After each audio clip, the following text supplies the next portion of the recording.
So welcome. Really excited to start today's program, the alumni panel on GAO, OMB, CBO, and CRS. I like to call it the alphabet soup, differences and similarities. Really want to thank our phenomenal 4 Trachtenberg School panelists who are attending here today. They always offer such valuable insight and perspective on their work, their careers. So I want to thank all of you for joining us today. I am going to turn it over to each of them to do their introductions. At any point, you can raise your hand or start to type in questions, and we will hopefully have time to answer all of your questions. This is your opportunity. So I am going to turn it over in my screen. Erin, you're on my upper left, so I'm going to start with you to tell a little bit more about yourself, your career path, and your current work. Great. Thanks, Denise. So I'm Aaron Krucken. I graduated from Trachtenberg in 2015 with my MPP. Before that, I went to Michigan for undergrad, political science and economics. And as far as a career path before CBO, which is where I'm at now, I actually interned at OMB when I was in grad school. And then I spent 5 years at Brookings in the think tank side, doing research on economics, taxes, and retirement security projects. In my current role at CBO, I'm in what's called our budget analysis division, which is more of the frontline analysts who are day-to-day working with legislation and working with congressional staffers on the costs of legislation. My particular portfolio focuses on transportation and energy issues. It's a little more specific than that, and if I can get into that later. But that's different from other parts of CBO where there's a whole research division side of CBO that does more of the economic forecasting and some of the longer term, more fleshed out reports that we put out. That's a different team. There's about 75, 80 people on my side of the building that encompass the entire federal budget, and everyone is assigned their topic, and they're supposed to be the expert in their federal programs. So it's a lot to know about a lot, and I'm happy to take any questions. Actually, I will say that my day-to-day role is, I like to think of it as 2 separate tracks. One is that I mentioned earlier is actually working on active legislation and working with staffers to come up with formal cost estimates that you might see on a website. And then there's also a lot of informal work that as staff are drafting legislation, we provide technical assistance throughout that process as well. But also we work a few times a year on CBO's baseline, which is our 10-year forecast of every single federal program. And the costs they're estimated over the 10-year window. And we're about to be starting that project in about a month and a half, which is a good, month or 2 project. And yeah. Fantastic. This is great. We will get into more of the nitty gritty about the work. I'm sure people will have questions. Allison, I'm going to turn it over to you next. Hi, I'm Allison Mitchell. I work at the Congressional Research Service. I work on health issues, and specifically Medicaid, so health care for low-income individuals. I graduated in 2005. So, and when I graduated, I went to Maryland and I worked for the Department of Legislative Services, which that job is a little bit, my job was a sort of CBO and CRS mushed into one position. I worked on Medicaid issues. And then I worked very briefly for the House Budget Committee. And then I came here to CRS, and I've been here 12 years. I only recently am no longer introduced as a new analyst, and that is very serious. So people stay here a very long time. So what do we do? I think, it's hard for people to understand. You've likely seen our reports. We do a lot of reports, and those are things that we do that we think meet a need. So we sort of control what we write for those. The other side that people don't see is that we, work for Congress, so we answer questions from members of Congress and their staff. And so answering those questions can result in an email, a short phone call, a longer briefing, or it could be a memo, which is sort of, you know, like our reports, but specific to what they are asking about. So we have those, and the work is always new. You think that things would start getting boring, but they don't. There's always new questions, and what we do is sort of full spectrum. So I do a lot of, you know, Medicaid and CHIP, which is Children's Health Insurance Program, 101s for new staffers or new members, but also, you know, that's sort of a basic thing that I do. But then, you know, we're helping figure out some issue that's happening in a district with a hospital, or we are trying to think through how to address, you know, some policy issue, what options are out there, those sort of things. And it's just always something new. So, and CRS in general, you know, someone here covers literally everything that you could ever think of.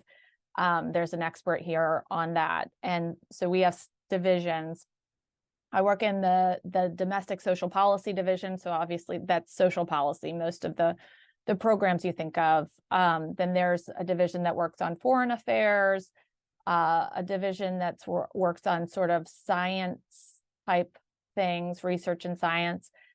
There's a government and finance division, and they cover sort of the budgeting processes, you know, all process on, you know, I don't know, for instance, what happens when you don't have a speaker?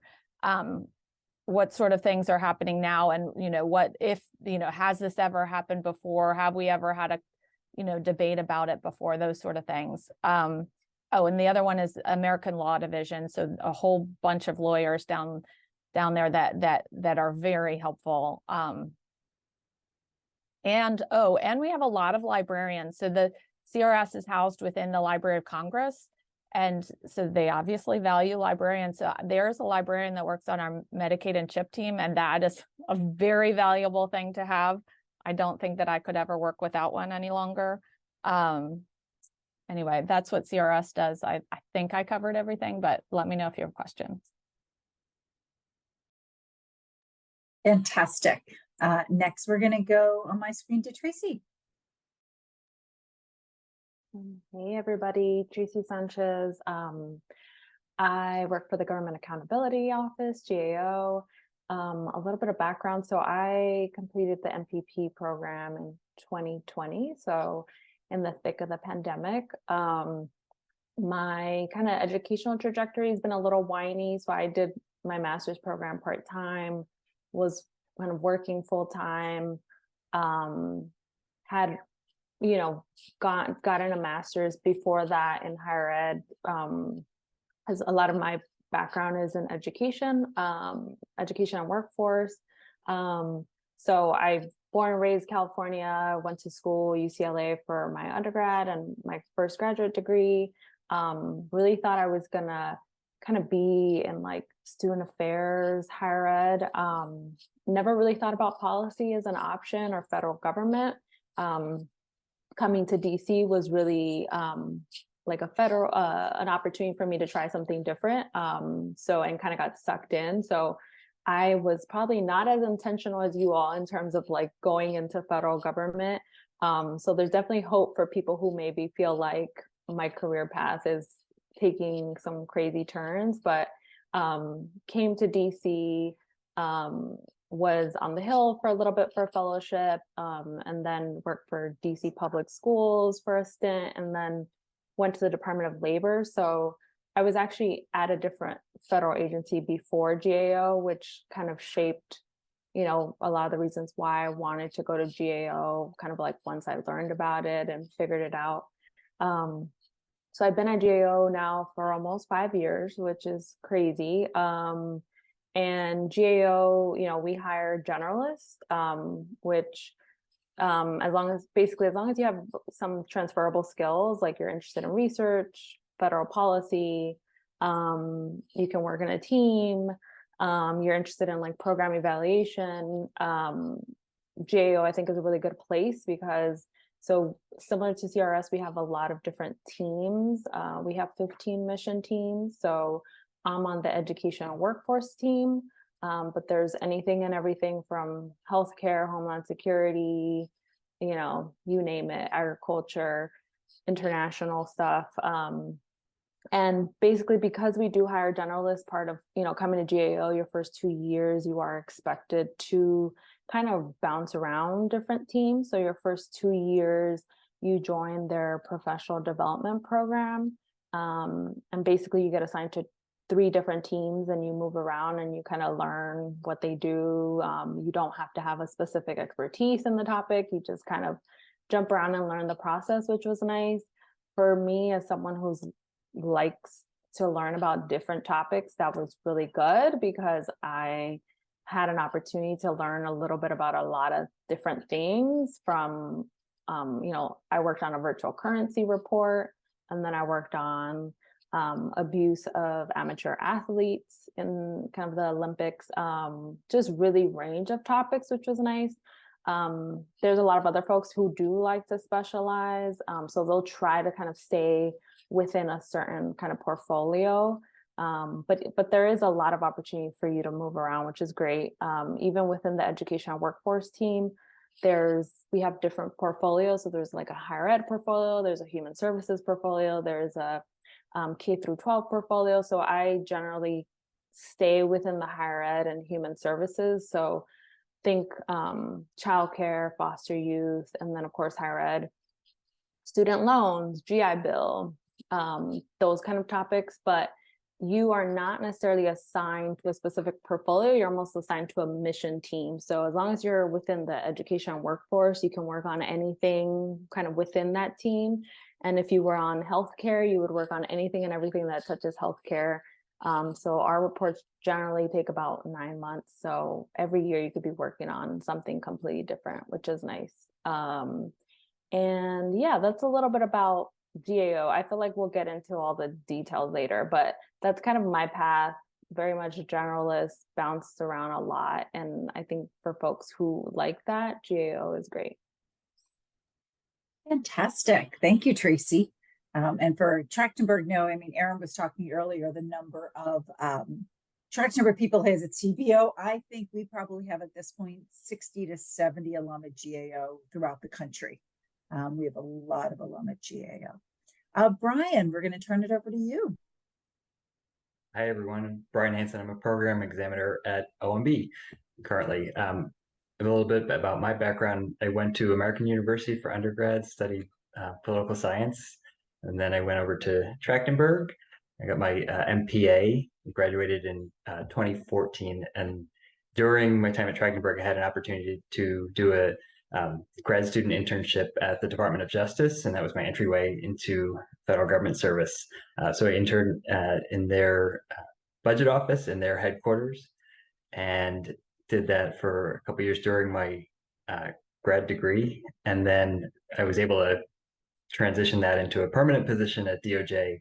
And I spent 5 years total at DOJ in their budget office, and had a chance to work with OMB during my time there, and that piqued my interest in OMB. So I was able to do a detail opportunity to OMB 2017, and enjoyed it so much, and that I ended up getting a permanent position. And I also shifted policy areas quite a bit, and moved over to working on Social Security. So I work currently at OMB in the income maintenance branch, which is part of our education, labor, and income maintenance division, one of our divisions that works on the resource management side of OMB. So broadly the budget, although we do a lot of budget program analysis and policy analysis.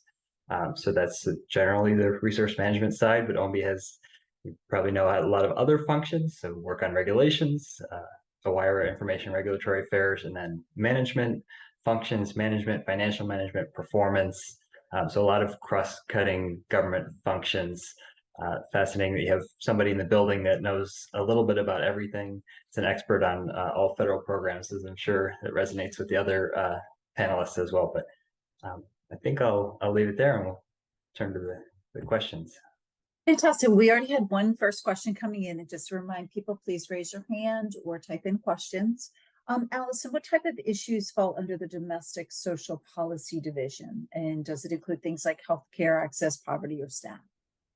Yeah, I was trying to write them down. I'm sure I'm gonna forget something, but anything domestic policy. So SNAP, TANF, immigration, labor issues, housing issues. Did I say education? Education, justice involved individuals, and all healthcare. So Medicare, Medicaid, Social Security, if I haven't said that. But so anything you can think of, we cover it. Fantastic. Now, waiting to see for some hands raised. And while I'm waiting to see that again, please, this panel is for all of you. So please raise your hand. Oh, Charles, you just great. I'm gonna let you go in. Rather it be somebody else than me. Thank you. It's been a pleasure getting to meet the four of you. I have a general question that I'd like all four panelists to respond to. And what I see from your descriptions is that all the offices are full spectrum and cover a vast variety of policy topics. And I'm wondering what distinguishes each of the offices so that I can focus my interest in research more particularly. Thanks.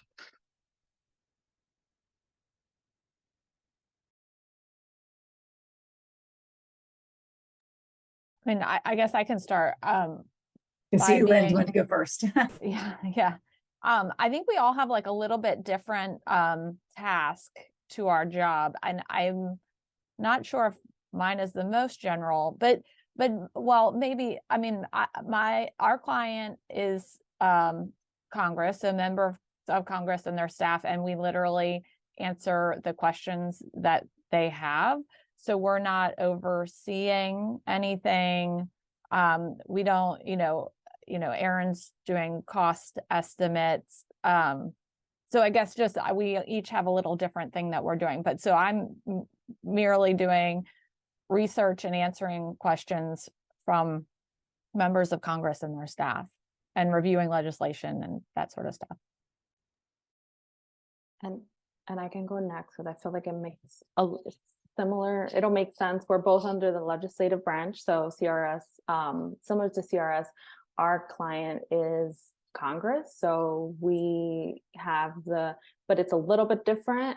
We do provide information and some technical assistance, like if they come to us and, they're thinking about legislation and they want to maybe like, poke people's brains in terms of like expertise or like recommendations. But generally GAO has the authority to conduct oversight over kind of federal executive agencies, their spending, performance, and generally like our whole purpose is to make them, more efficient and to make sure that federal dollars are being spent, the best way possible, and that federal programs are serving, the populations that they should be serving, and to prevent fraud and waste and abuse. So it's very much kind of from like an auditor's perspective. We do report similar to CRS, but ours, I think what makes it unique is that we have recommendations for Congress that explicitly say, this program is doing this, and this is how they can improve, and this is what we think they should do. The recommendations are written, for the federal agencies, but Congress uses them to kind of inform whether it's like legislation or mandates or budget or things like that, really just to inform, to make them make their decisions on how things should maybe change or not change. Or so for us, it's very much like an oversight. We don't I don't think CRS does it, but we don't do research for the sake of research, right? Like our goal is to make recommendations that improve the federal programs, and our recommendations touch anything and everything that federal dollars touch.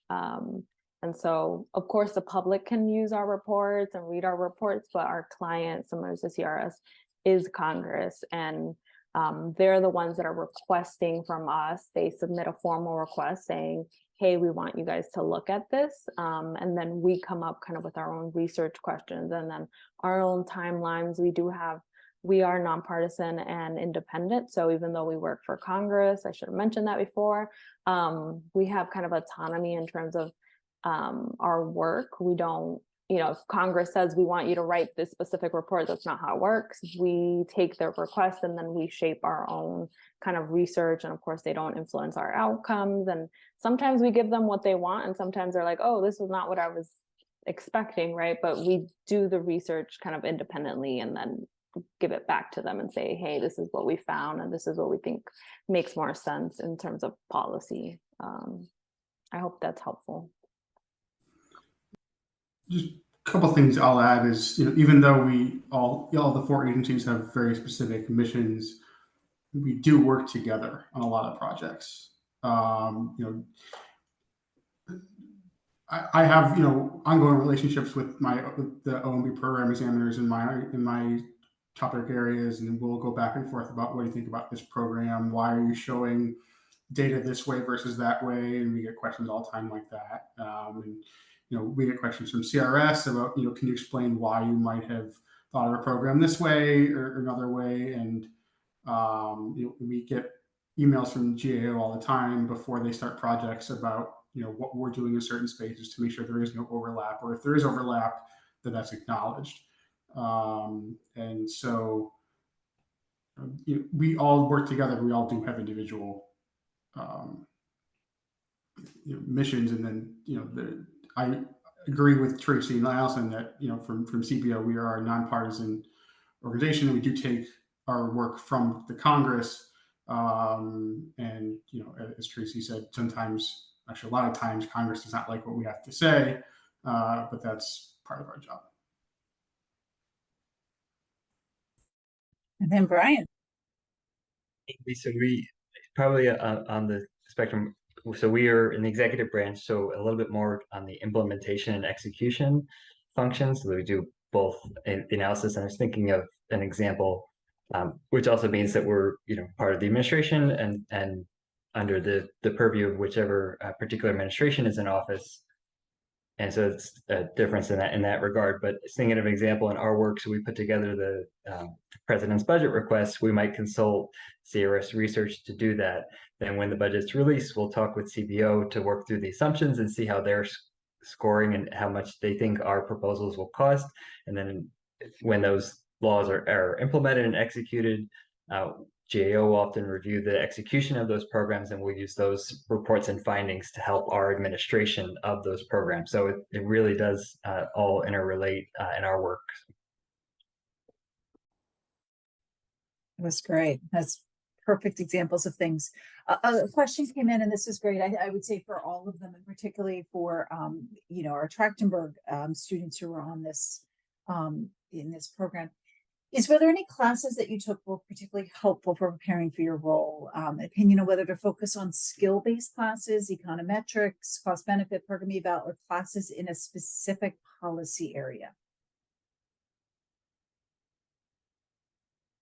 I can start this one. So I think when I'm going to answer in 2 different ways. One, when we're looking at, hiring new analysts, I think you either have to check one of 2 boxes. This is just my opinion. Either A, you know a lot about a specific program and we can teach you the budget side, or you know a lot about the budget side and we can teach you the policy side.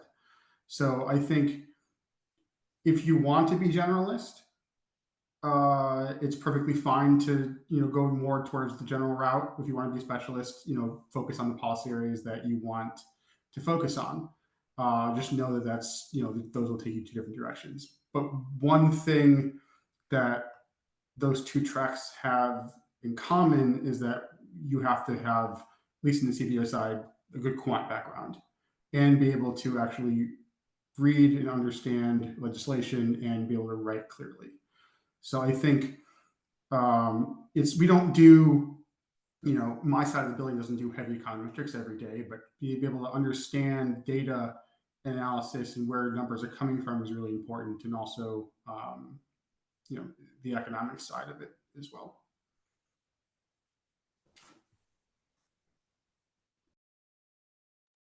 Anyone else? I can say, I mean, I think there's not sort of a right background to come to CRS having. You can have any background and it's all helpful. And some people are, more data heavy. Other people, we have lawyers, policy, economists. I mean, we have demographers and all sorts of things working on issues that, they're all analysts doing similar work, and we all come in knowing some of what we need to know and needing to get up to speed on other things. So, I would say focus on what interests you, and I'm not sure that I could say something is better than anything else. Anyone else want to? Yeah, I can go next.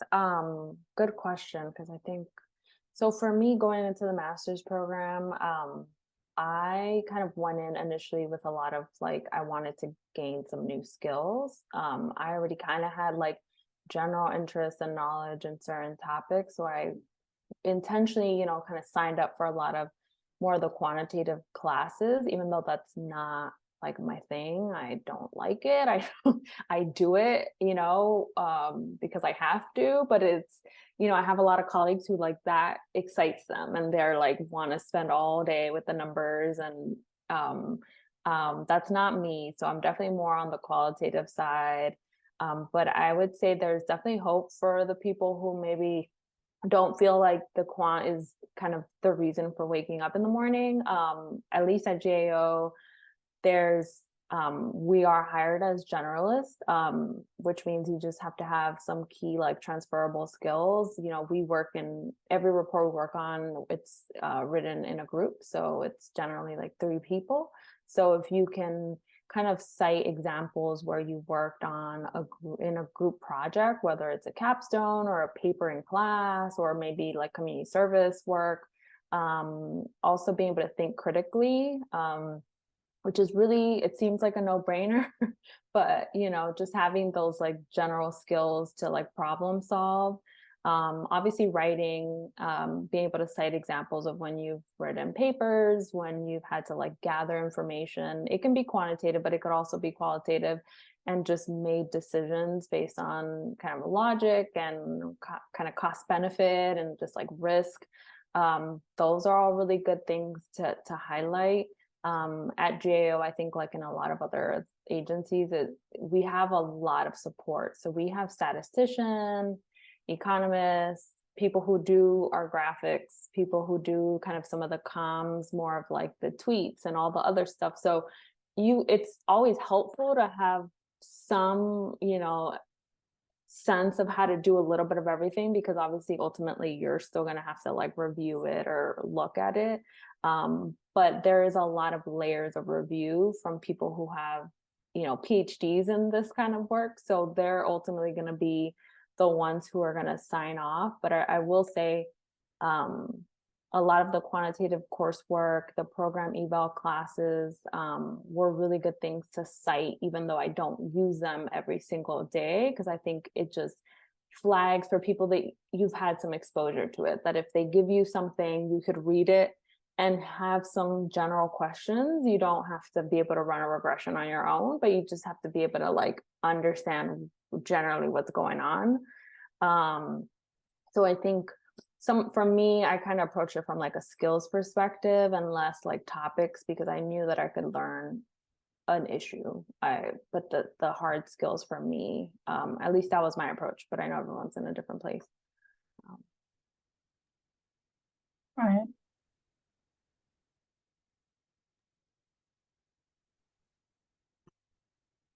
I would just add that there's a lot of different ways to express interest. I think it doesn't have to be necessarily extensive experience in that area. Did you do an internship maybe in that area? Or did you do, even in your quant type classes, focus on those particular areas? Just being able to express through a cover letter or in the interview why you are interested in that particular policy area, I think helps, and that's definitely a consideration for OMB. So the question that came in from Amanda to Tracy, I'm actually going to kind of take this a little bit broader too, and we'll start with you, Tracy, because one question I think that people often will ask within these agencies. So Tracy, you can start that is if you're able to choose what topic you work on, and maybe, you know, because I know within GAO there's different centers, but how much control do you have about the topics that you each work on? I know some of you are specialized within your areas of generalists. So how much control do you have, and how does that work? Like, who do you talk to if you wanted to pivot? In each agency, I know is very different within this. So Tracy, I'll start with you, and then we'll address that with everybody. Yeah, that's a really good question. So there's like a lot of layers. Basically, we have a lot of different mission teams. After the 2 years that you're kind of bouncing around, you do get to submit preferences. So I think you submit 3 to 4 kind of teams that you want to go to, and kind of think of the teams as like an umbrella of different topics. And so you'll submit preferences. You will be reminded that like agency needs always come before kind of your own preferences. So you might like go in being like, I want to do health. That's the only thing I ever want to do. And you might not end up doing health policy, which is, you know, very real reality. If for whatever reason, you know, the agency needs people in Homeland Security and there's no spots in health, like you won't end up there. But we do have a process where every 2 years, I believe, or maybe it's every year, you do get to submit a preference to move to a different mission team, which is like a whole nother umbrella topic. So there is ways for people to move, and it's not kind of like, it's completely socially acceptable. And I tell people this because sometimes people are like, does that mean people are gonna look at me weird because I like left the team? Like people do it all the time. There's some people who are on one team for 10 years and then will go to a completely different team for the next half of their career. But then in terms, Denise, of like, how do you have control over like the actual kind of maybe reports or things you're working on? So every 9 to 12 months, once you're done with your assignment, whether it's a report or, you know, a testimony or whatever it is that you're working on, you'll be put on what they call like a staffing list, which is basically people who are up and, you know, are going to move on to their next project. And they'll give you a list of reports or projects that are up that need staffing basically, and you'll kind of preference them. There's a little bit of control in that. Obviously, you know, you have a list, you're going to get something on that list, but you can't control kind of what's on that list, right? So it could be that you're up for staffing on a time when there's 5 assignments that you don't really care for, or they're all kind of within your wheelhouse. So that is kind of, you have less control over that. Also, you might not be able to control who's up for staffing when you're up for staffing. So it might be 5 of your best friends, or it might be 5 people that you've never worked with or you don't care for.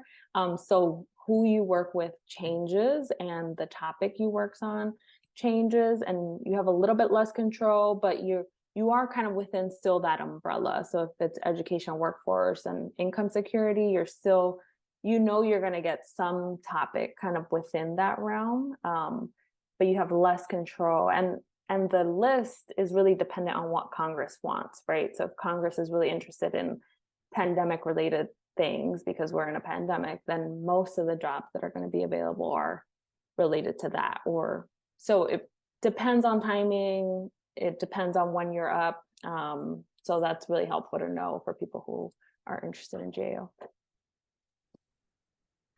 Who wants to go next? I'll go. So as far as CBO side, it depends which team you're hired into. So there are teams that just focus on healthcare or defense, for example. I'm in one of the teams called the Natural and Physical Resources Cost Estimates Unit that is much broader in scope. There are analysts on my team who do agriculture and even like Congress itself. Their account is in my unit, but also like energy and transportation. And so I think if you were hired into my unit, for example, you are assigned a particular topic area, but that topic area, you can switch topic areas as there are movements of personnel around around the division. And for example, my boss was just promoted to be manager, and that left open his portfolio to be reshuffled around, and that's an example of when those things can happen.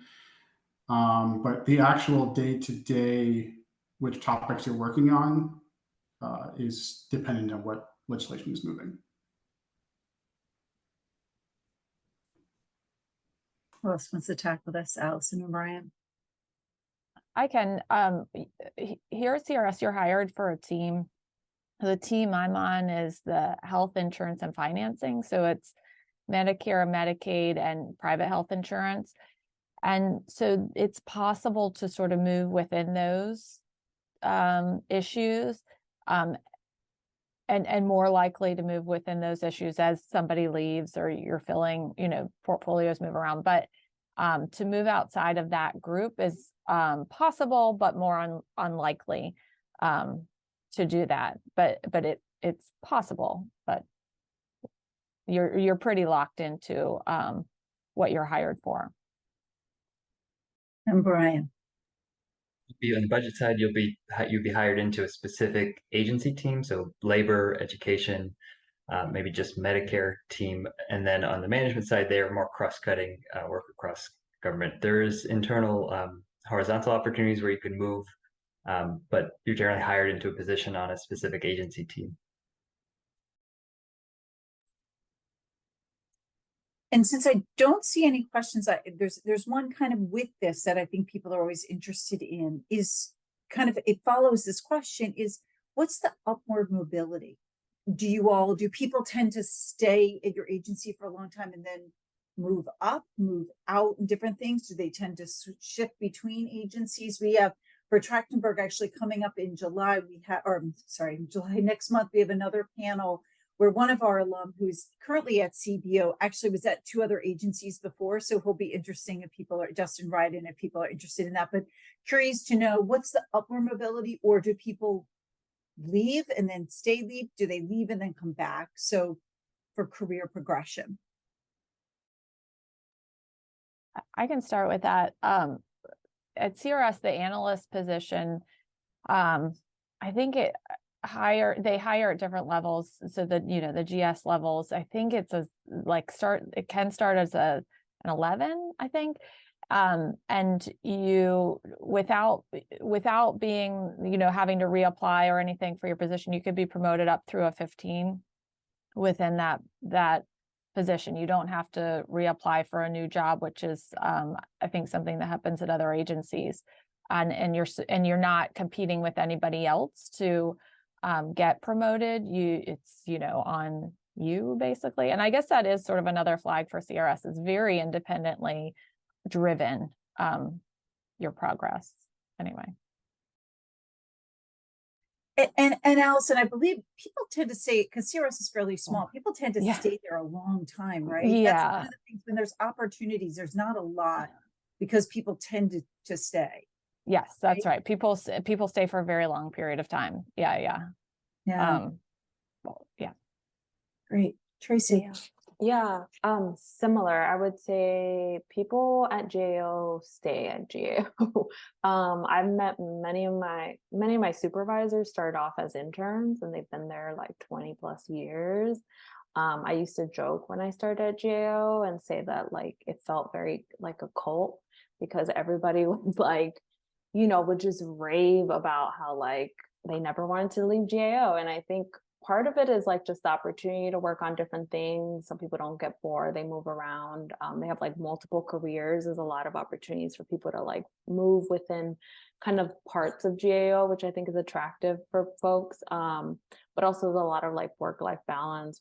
I'm sure the other agencies, there's, you make your own schedule. There's a lot of field offices, and GAO, I think, just announced that we're going to have completely remote options all around the country and its territories. So people like that. But in terms of the kind of promotions and upward mobility. GAO does hire a lot of their interns. So I think earlier on their career, I think if you want to get into GAO and you have the opportunity to do an internship, that I would say is like the best route, because they don't always post full-time kind of analyst positions. And if they do, they're usually capped at a certain amount, or the application's only out for a few days. But I would say the internship is kind of the best way in. And then in terms of, you know, converting to full-time, interns kind of get first dibs on that before they open it up to kind of the general public. And then once you become an analyst, you do have to go through the PDP program, which is that 2-year program where you rotate. And within that program, you do get like a pay bump based on performance every 6 months, which I forget what it is, but I want to say it's like 5 or 10%, don't quote me, but it is like significant once you're done after the 2 years. And then I would say after that, generally people wait about a year or two to apply for promotion to become kind of like a senior analyst. So I would say the first few years, it's pretty quick in terms of how quickly you can move up in pay and just like in position.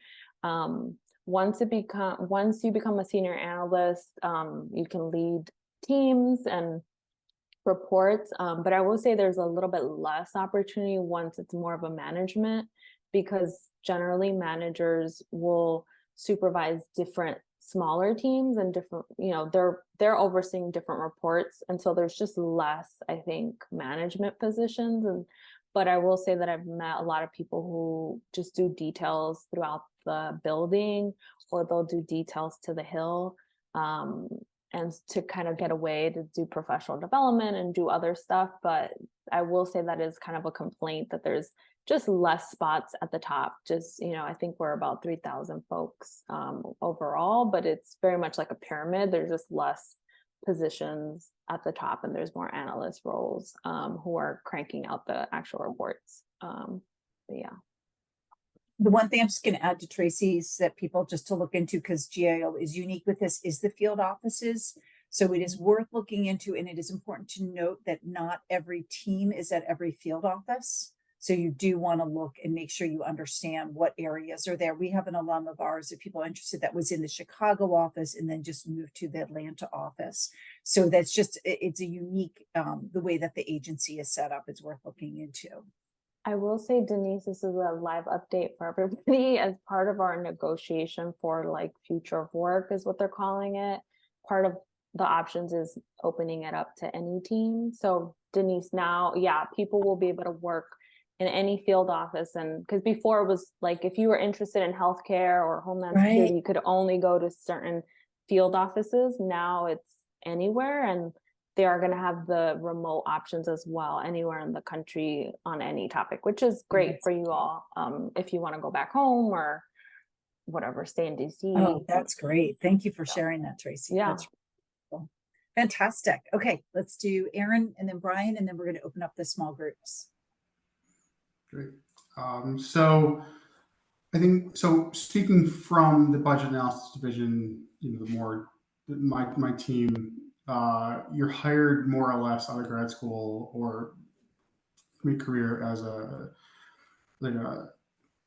not a full-time analyst, but like I think we call it like an associate analyst type of deal, where it's like almost like the PDP for GAO, but it's a 2-year intro program where you're doing everything, but it's more of you need a little bit more supervision. And then after those 2 years, as you're expected to be more independent, you get a promotion to be a principal analyst, and that's my role currently. And people can stay in those roles for the entire career. I mean, there are people who are 20, 30-year CBO analysts, and then management positions are really moving up vertically there really only when the position becomes available. And there are very few rare times when that happens. And I guess but again, people can be happy being an analyst for 30 years if that's what you want to do. And Brian, bring it home. They are promotion potentials sounds like similar to CRS in that it's up to your performance and you have a lot of room to move up based on your own performance within the same position. And then, so what was the other aspect of was how long people stay? I think a lot of people will stay. I think it's a little bit more mixed. Some people will stay 3 to 5 years, say, and then it opens up time at OMB opens up, I think, great opportunities at other agencies or non-government agencies. And then you have some people that are there for life and love it and don't want to leave. Well, I want to thank all of our panelists. This was, as always, just absolutely tremendous. Really, really thank you so much. I'm going to stop the recording